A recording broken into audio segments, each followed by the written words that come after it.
Your destination is on the left.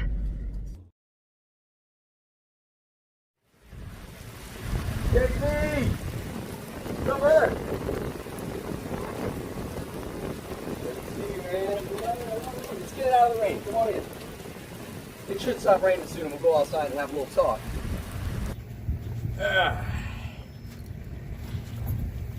How are you today, sir? Just fine. How about yourself? I'm hanging in there, man. I'm Corin. Kerry Howell. Kerry Howell. Call me KZ. I like KZ. That's what most people call me these days. What does the Z stand for? Zane. Zane. Okay, that's cool. I love that. That's a great name. Well, you know, I like to get to know people. Where were you born? I was born 12 miles that way.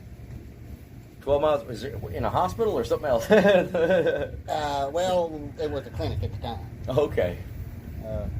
There was a hospital there, but they tore it down a few years back. But it wasn't there when I was born. What year was that in? 1963.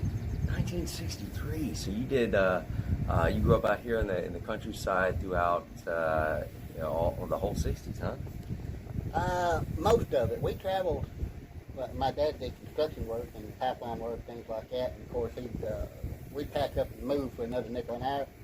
So we moved. Well, last count Mama had was 129 times before I started high school. What? So, before my older brother started high school 2 years before me. I grew up just about everywhere. And what was the? I might have missed it there for a second, but what was the reason why you had to move so much? My dad did construction work and pipeline work. Okay. And he went where the work was, and went where he could make more. Back in the late 60s, early 70s, carpenters were making like $2 an hour. Ooh. So if he could get another nickel, that was big money in those days. Or if he got another quarter, we'd go all the way halfway across the country. Wow, construction workers were making $2 an hour, and now you got to fight to find one who will take 15. Yeah. It was a different world back then, but the money went a lot further in those days. That's true. People don't understand inflation. Yeah. Yeah, it's very true. It's honorable, though, that he chose to gypsy camp you all around and keep you close rather than satellite and leave you in one location and satellite out and be gone for months at a time. Yeah. He didn't do that until when we came off the road when my older brother started high school, and stayed off the road until I left high school. But there were a couple of jobs where he would be gone for, a month or so at a time. Yeah. Then he went to work in Memphis and found steady work there. Memphis was booming in the mid-70s, and so managed to settle down a little bit. That's great. What was it like, the constantly changing homes and changing places and all that? What was that like for you? It was actually pretty interesting. I had my older brother, so it wasn't starting over, and there was almost always at least one aunt, uncle, and a set of cousins that went with us. And sometimes 2 or 3. So we never really went by ourselves. There was always family with us. I guess that made a big difference. And, different schools and stuff, once I was old enough to go to school, didn't make any difference to me because I was bored completely anyway. Right. So it didn't matter if I was bored in North Carolina or South Mississippi or Southern Illinois. What was it that? What were you bored by? Mostly see this run, watch game fall down, whatever. My mother taught me to read when I was 4. I was way ahead of everybody else, and I mean way ahead of everybody else on that part. And they were trying to teach me stuff that I'd known since before I started school. And of course, just like today, if you're ahead of the game, they drag you back. Yes, that's true. To the lowest common denominator, and that just bored me to tears. That's interesting. Did you find? Were you able to access many books when you were young? Yep. My mother had tons of books, and most of the teachers in the places that we went figured out real quick, let me go to the library, get a book, sit in the corner, and take the test, Right. and be done with it. You know, there were a few that didn't, but for the most part, you know, they figured it out pretty good. It wasn't bad, but you know, there's always that first couple of weeks or months until they figure out that, you know, I could probably teach the class for them, and it just bored me so bad. So was reading an escape for you? Yeah, really it was. I mean, you know, you got to look at it. This is the late 60s, early 70s. There wasn't nothing else. There wasn't no internet. There wasn't no video games. There wasn't BMX bikes yet? No.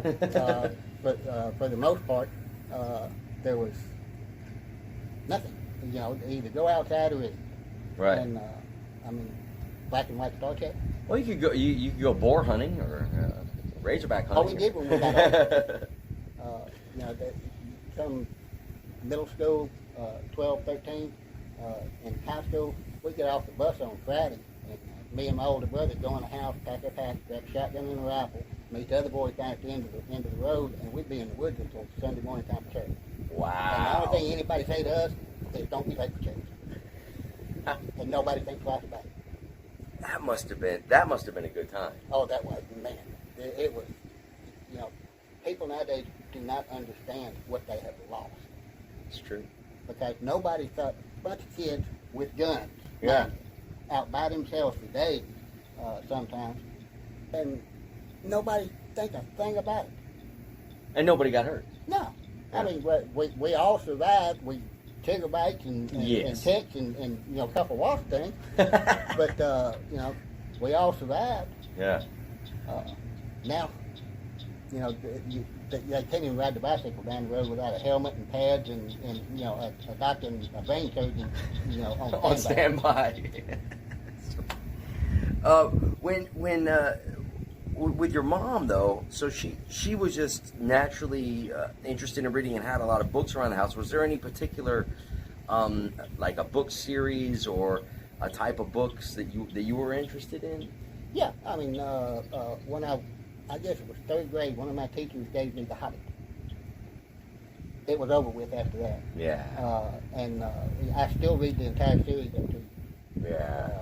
And That one blew my mind too. yeah, I mean, it was just it was totally different from anything else I'd read. I'd read books, you know, everything about the FBI and, you know, the space program and all that stuff, and dinosaurs and all that stuff like everybody else. But when that teacher gave me her copy of The Hobbit, I mean, it was over with. Wow. I got chills just now thinking about that. It was something else. And Andre Norton, too. Andre Norton was one of my mother's favorites, so she had a bunch of them. Okay. I read a bunch of hers, too. What were some of the names of those books? I don't recall her name right offhand. Andre Norton, she wrote a series, my favorite of the bunch. I've got it sitting on the shelf of the house. It's a guy who he worked with animals. Oh, okay. Sort of like a space Tarzan, maybe. Yeah. You know, to look at it now, and the name will come to me when I'm. Yeah, trying no to think worries. of Yeah, it. just when it pops up, just throw it in, no Yeah. matter what we're talking about. Oh. Don't worry about it. I do. My kids ask questions like that all the time, and my brain goes, "Well, if you hadn't asked me, I could have told you." I could have told you. I'm going through the same thing myself. Yep. Yeah, I was big after J.R.R. Tolkien. I got into Elfstones of Shannara. Oh, yeah. That series, which was Taylor not Brooks? nearly as well written, but great stories. No, but great stories. Great Yeah. stories. Yeah. A lot of elf sex. Yeah. Very, very different from Tolkien, but the imagery and the scope was the same. It was definitely the same. Very, very, very cool. And did that being more of a a reading type and all that, but growing up in a more rural community, was there a bit of a push and pull from the social scene at school, or? Not until high school. Okay. Of course, high school is a totally different planet for everybody, but up until high school, it didn't matter. I mean, Yeah. Plus, we were moving around all the yeah, time. plus we moved around all the time. Well, what was that like then? When going from moving around all the time, having that be kind of the gypsy caravan lifestyle, to suddenly being planted and going to the same school every day, the same rigmarole, the same, what was that transition like? That was a transition between good KZ and not so good KZ. Having the same friends to get in trouble with over and over again, and think up new ways to do it without getting caught, and being able to rely on, we can do this and get away with it. Well, maybe we'll do something else next month and get away with it with the same funds. It made a little bit of a difference there once we settled down and quit running all over the place. You started making friends that were actual friends instead of acquaintances that you're only going to know for a couple of months. And of course, in a teenager's mind, especially back in the 70s, might have slipped a little as you went along. Sure, absolutely. I know I did. Oh, man. Yeah, I think we all did. Everybody within our age range, we all have those stories that we smile at in the back of our head, but we don't never tell nobody. Oh boy, yeah, man. When my mom worked 2 jobs growing up. My mom and dad were split when I was little, but she was doing graphic design 5 days a week, and then she bartended for 4 nights or so out of the week as well. And on the bartending nights, that was sneak out of the house night. Oh, of course. I mean, I had a whole entire box of car emblems that I had collected over a period of numerous months. That when she found that box under my bed, it was not a good day for me. And I still feel really guilty about the people whose cars those emblems came off of. I'm sure they were none too pleased either when they showed up in the morning with their Chrysler gone, or their Mustang gone, or the Mustang came out of the grill. That was a little harder to get off. When you were in high school, did you have a desire for a future for yourself? Like, did you have thoughts of what you wanted to do later on in life, or was it just caught up in the high school lifestyle at the time? I wanted to be a soldier. Okay. What brought that on? 1969, Fayetteville, North Carolina. We had moved there to my dad and my uncle and my other uncle and my cousin. My daughter's husband is at the base there. Really? Yeah. But that's where we went. We went to Fayetteville, and they built barracks for the 82nd and a couple of other units out there at Fort Bragg. And my dad made friends with one of the guys who was in, I think he was 7th Special Forces at the time. Yeah. And he would come over, and him and my uncle, my dad, and all their wives would sit there and they'd play poker and talk. And I'd sit over in the corner with a book, and for once, not read the book. I'd sit there and I'd listen to the stories he'd tell about Vietnam and about different stuff. I'm sure some of it was true and some of it wasn't. Right. But one day, he arranged for my dad to take me out there to watch him jump. I was 6 years old. When I turned 18, I came out of a C-130 at Fort Bragg, North Carolina. Woo-hoo-hoo-hoo. What was that like? Oh, that was more fun than you would think, and scarier, and just as scary as you imagine. What was your military life like? Like, how many years did you do? On and off, I was in for 10 years. Okay. In one form or another. Mm-hmm. Some of it was just boring, and military life was boring for the most part. And my first couple of duty stations,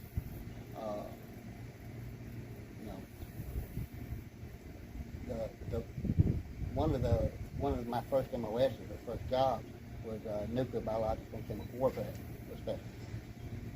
And they kept me after I graduated school. Yeah. And I worked out there as cadre until for about a year and a half, I guess. And that wasn't really what I expected it to be. What was the difference in what you expected it to be compared to what it was? It was way more boring than it looked. That when you're on the they're teaching you side, you've got all these. I don't know if I can say this or not. Hard asses. Who are instructing you because they want you to be able to live through what you learn how to do. Well, then you get on the other side of it and you understand why they did that, but then you've got to do it too. And that's a little bit different animal for someone like me who was more up here than out there. for the longest, I had the idea that just because you were right, people should listen. That's not how the world works, and it took me a while to figure that one out. You know, it was what it was. What did your? Well, I am curious because it's such an interesting division that you were a part of. If that's the right word. Yeah. Yeah. I mean, what did what did that consist of? Because just the title of that group is a little ominous sounding. It mostly, excuse me, it mostly consisted of if people run into it in the field. If we were attacked with something like that, how would you deal with it? How would you identify it? How would you deal with it? How would you clean up the mess where you could get your equipment and people back safely? And was most of it. Some of it was tactical, but most of it was technical. And it was actually pretty interesting. And did you ever have to? Were you ever in a not a war zone, but a conflict zone at all during that time period where there was a possibility of anything like that? not during that time, no. Okay. In the early 80s, we had no enemies. Right. Nobody was that stupid anymore. So, you know, we had little proxy fights and things happening around, you know. They were for show and for money. Yeah, we had the thing. We were, you know, back in the Mujahideen in Afghanistan. Yeah, but secretly. that was and poking, Iran Contra. that was poking an eye into Russia. So that, I mean, Exactly. that's what the military was in the 80s. I mean, our entire job was to poke the Russians in the eye. Yeah. Well, that was really what was going on also in Korea. The Korean War was a proxy war between the U.S. and Russia, basically, or the communists, which Basically, included yeah. China, you know, because China and Russia at that time were pretty tight. Now they're kind of not so tight. Yeah, my Uncle Edward was over in Korea in the late 50s and through most of the 60s, and he used to talk about that, you know, the North Koreans weren't the problem. It was the Russians and the Chinese who were the problem. The North Koreans were starving. Yeah. And still are. And still are.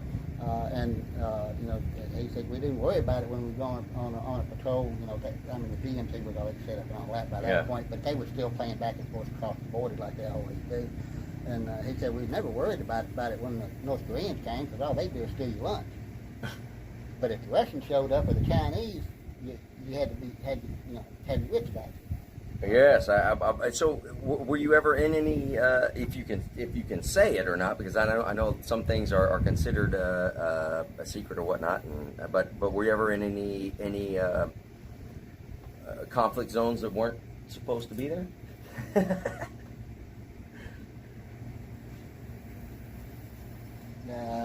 There's a huge difference between the guys who served under Reagan and the guys who served now. I'll leave it at that. Okay, gotcha.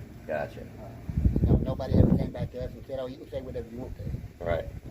You know, they said, "Shut up," and we shut up. We stay that way. That's interesting. My grandfather, he was in the counterintelligence corps all throughout the Cold War, and he will only tell the stories around the stories. Yeah. But he even in his 90s, when he got to be 93 years old, and I was like, "Oh, Dad, nobody cares anymore."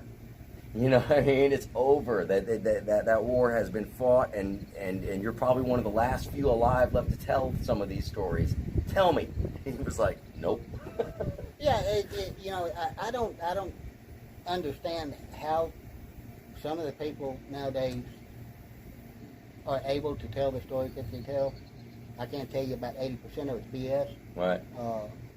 But they're telling things that, you know, back when I was in, I mean, before it ever hit the airwaves, there would be somebody knocking on your door. Right. Or so we were told. You're right. Well, what did the military? What did service in the military do for you?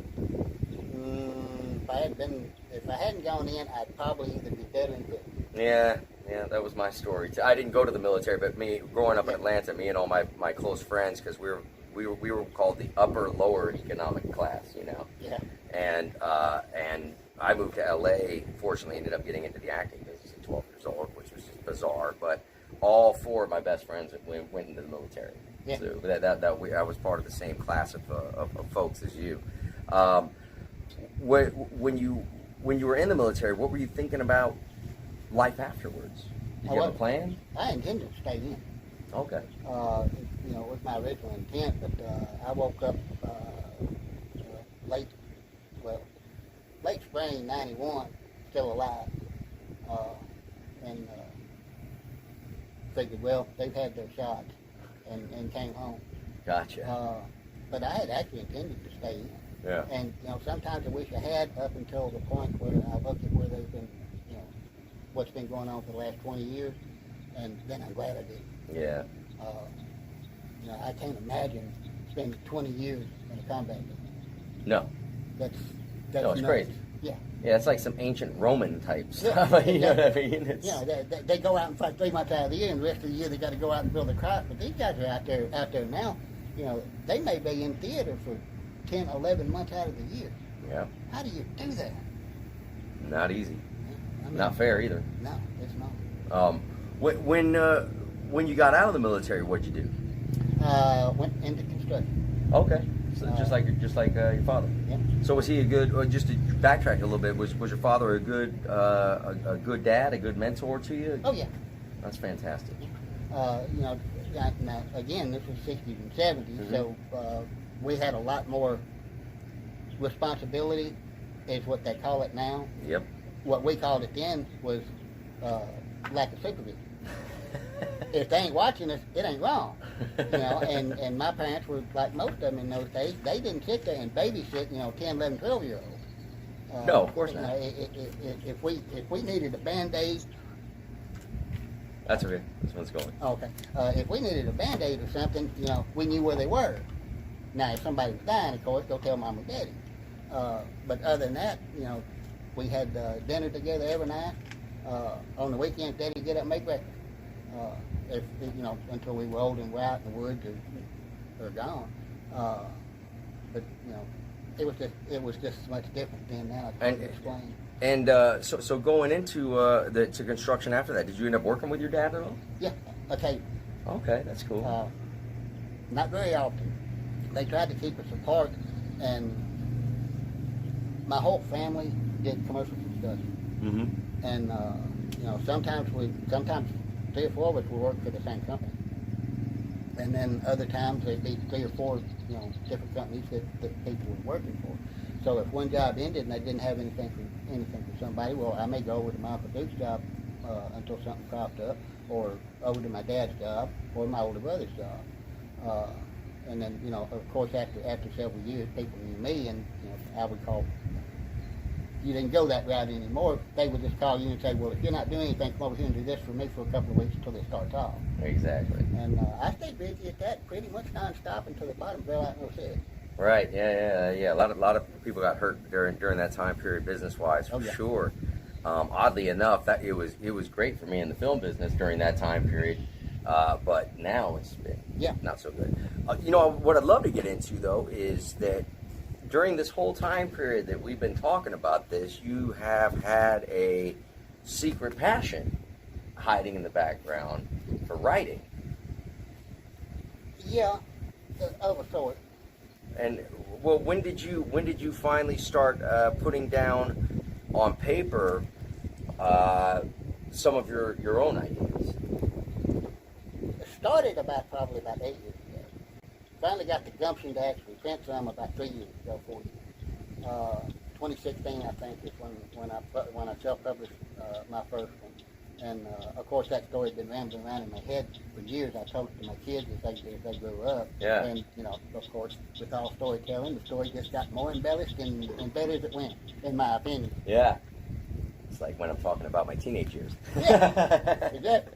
It may not have actually been that way, but it was that way. Exactly. Well, I am really curious about that, because I think that this is an important part of this whole interview is that after you had done all of these other areas of life you've been going through at an age when most people think, I can't write a book. I can't publish a book. I can't be a published writer at this. I mean, what's the point? Look at my, I've gone through the same thing myself, and I'm only 48. Thinking, what's the point?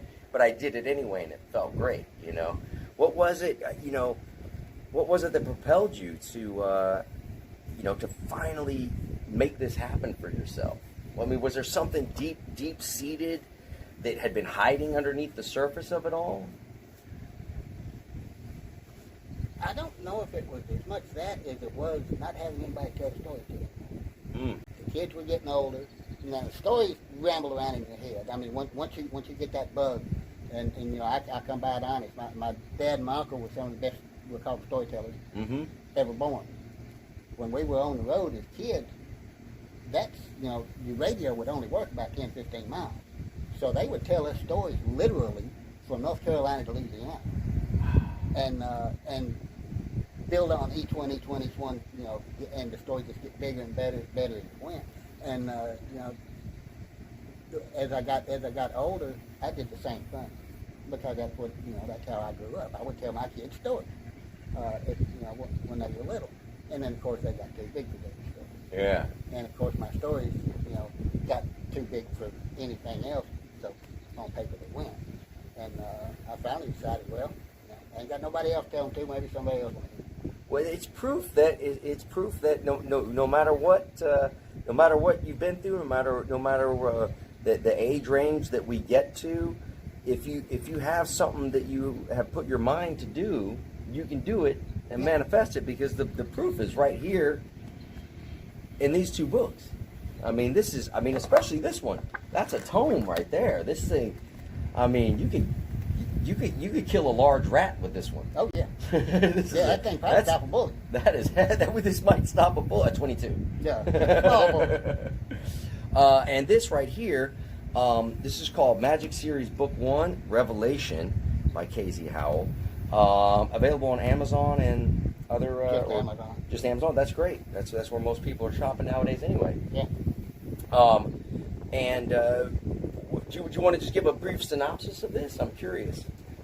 This one that's probably been rambling around and building for about 10 years. It starts out with a guy who's a soldier. And it starts out while he's a soldier, but his hobby is languages and antiquities. Like linguistics and anthropology kind of thing. Exactly. And he's part Native American. He's part Cherokee. His best friend in the military is Navajo. And the Code Breakers. Yeah. They're down in South and Central America.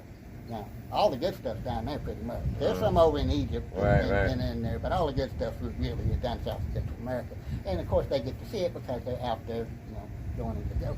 And he notices that what people are telling him about what these things say isn't right. So he starts looking into it and starts figuring some things out and goes from there. And I don't want you to give away the end. Well, it goes ancient aliens, sort of, to, I guess, modern tech re-engineering, or a new way of thinking about old things, and that's one reason why it's so big. It covers that story right there covers about a decade and a half.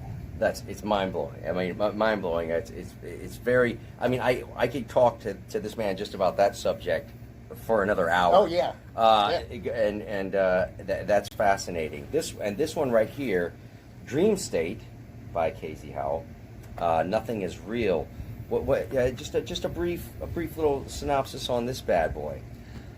After 9/11, the NSA realizes its failure in intel, and they ask a scientist who's been working on a way to tell the future the way Edgar Casey did in dreams. Edgar Casey did it in dreams, and they want to duplicate that. Well, of course, Edgar Casey was Edgar Casey. There's no other brain like his, so they have to do it mechanically. So he's working on that. And he figures it out to a degree, but his students actually figure out more as it goes, and it gets a little technical at first, But after that, it's a non-stop running gun. Wow. Man, I mean, that's it's interesting that obviously you've done a lot of research on your own for the content of this, because it's not easy to come by the subjects you just spoke about. No, there's a lot of research went into both of them, and there's actually another one that like a lifetime of research. yeah, in those, yeah, a lot. And I have another one that I wrote about I guess you call him a serial killer of a sort, high functioning psychopath. I modeled him on Bundy, or mostly on Bundy. Who I played in the movie. And you were the creepiest Bundy, Thank other you. than the real one. Well, I modeled my Bundy off of the real ones. Yeah, I could tell when I was watching, because there's a story I'll tell you off camera about that one. Okay, sounds good. But eventually, Amazon banned that book Wow. because it was too active. Wow. Because, I mean, as you know, you studied Bundy when you were... Yes, I did. Yeah. He was disgusting. Almost all psychopaths are sexual psychopaths. Yeah, he was. That's a hallmark. Well, I didn't think to take that out of the book. Exactly. And after about a year, they got a couple complaints, I guess, and they banned it. Wow. So they took it off the market. But that one, I mean, that was a deep What's the dive. name of that one? It was Devil Feud. And it was... So somebody out there has a copy of it. I think that the price of this book just went way up. Yeah. Banned by Amazon. Who knows? But I thought that was kind of bogus, because it's been out there a year before it said a word. Yeah, exactly. That is strange. Yeah, it was very strange. Yeah, you must have pushed somebody's button. Yeah. Well, I mean, I wrote it to push back. Gotcha. Because you see all of these books and movies and stuff made about psychopaths. Yeah. Every one of them's a bald-faced lie. That's not how psychopaths act. Yeah. I mean, you got to dig into it a little bit, and it don't take far to find. Them people ain't.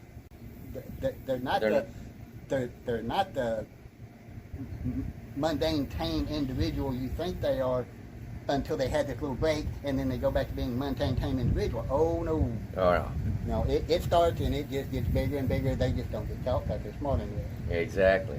Up until they ain't. Well, what I'd like to end off with is that because you said you just started within the last less than a decade getting all of this stuff written and self-published and all that, which I've done the self-publishing thing too, and I think it's a great way to get out there and do it. What would you recommend to someone who is of excuse me, older age of like we are, that has a dream like this but thinks it's silly to go through with it, like publishing a book? It's silly to think that. I mean, this isn't the 1800s where you've got to have a benefactor and you've got to have all these other people backing you as you go before you put it out there. Write it. Find somebody to read it for you. One of the early mistakes I did was I didn't have them edited nearly as well. Yeah. I've made that mistake too, and I've heard about it. Yeah, and I hear it constantly in the older ones. I've got revisions coming on them to take care of some of those. But in some places, some of the criticism isn't correct, because some of the people are projecting what they think I should have said, not correcting how I did say it.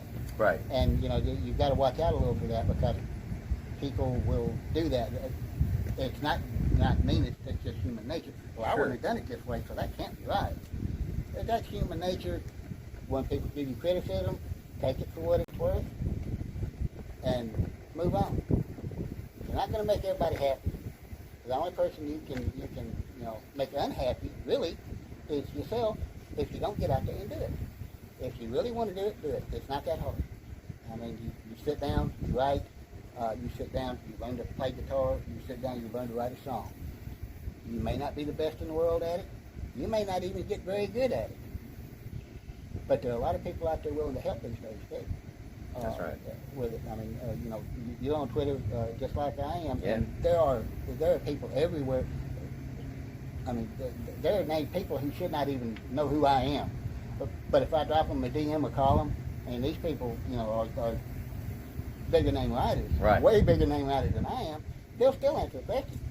That's They'll awesome. say, well, I do it like this, you know, but, you know, it's not that hard, and there's a lot of resources out there for people these days we didn't have, you know, even a decade ago. Yeah, it was impossible. Yeah. Yeah. And, you know, get out there and do it. Get I mean, out there. the only thing you're going to regret is not doing it later. That's right. That's right. And that right there is like the perfect line to end it on. If you don't do it now, you're going to regret not doing it later.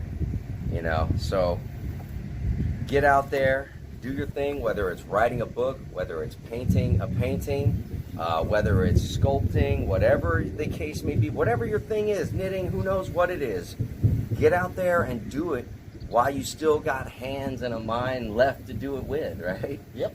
And please support KZ Howell. Check out Revelation on Amazon. Check out Dream State on Amazon, and give this gentleman a little love, because that's what Love America Tour is all about. My man. Thanks, sir. Thank you. Hornsby, Tennessee, and it's a beautiful place. We really, really appreciate the hospitality, my man. Incredible hospitality. We have felt so much love from the individuals that we've been able to get a chance to get to know. We're going to let you go right now, and we're going to hang out, and we're going to talk about some other stuff off camera, because that's what we're here for. My man, I love it. Take it. Have a hug. I love it. I love it. Oh, that's great. And don't forget, look up KZ Howell, get his books, buy them. It's the only way to go. And we'll get you out of here before it starts, before the tornadoes come. Take care, man.